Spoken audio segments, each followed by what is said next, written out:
Okay guys, matod pa sa Katolik, iyalaha man na yung basaha daw na dibi, ang sanigingon nila diya, nga wala kunoy, there is no salvation outside of Roman Catholic religion.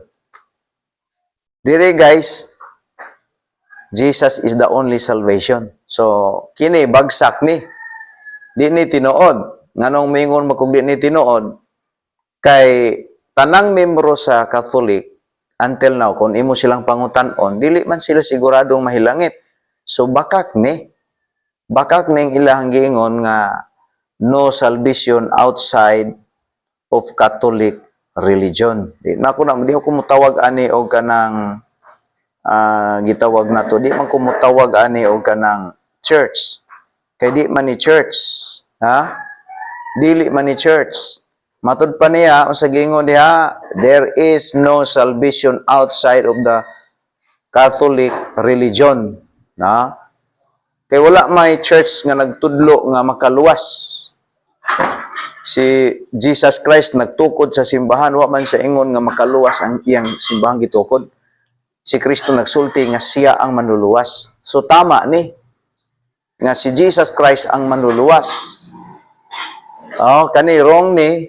Samantala, kani mo oy sakto. Sakto ni siya nga ang manluluwas diri mao si Jesus Christ.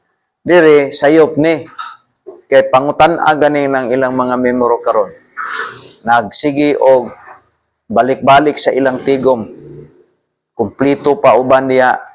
Pero pangutan ako no kung sigurado ba silang mahilangit, maing pa sila nga walay siguro. So bakak ni kanang there is no salvation outside of the Catholic religion. Ha? Kani mo'y tama. Ang tama diri, nga matud pa, only Jesus the way going to heaven. One way to heaven. Only Jesus. No religion, no human leaders, no prophets, no Mary, no saints. Only Jesus. So simple kayo, ikaw magpili diya. Kani si Piat ni. Kani sakto ni nga si Jesus ang manluluwas. Okay, mo na giwali sa Baptist. Kaming Baptist, wali gid ni nga si Kristo ang manluluwas. Kay mao man ay tinuod nga gitug-an sa Biblia. Si Kristo, siya ang manluluwas. Siya ang namatay sa cross. Siya ang kulata, gibunog para ang atong sala maluwas. Unya ang buhaton sa tao kung gusto siyang maluwas, ingon ang Bible, musalig ug mudawat ni Kristo. Ingon ang Bible sa Juan 3:16, for God so loved the world that He gave its only begotten Son, that whosoever believeth in Him should not perish but have everlasting life. So sayop ni, bagsak ni, sakto ni. Mao na nga dirita sa ubos, dili ta diha kay intonsis ta diha guys.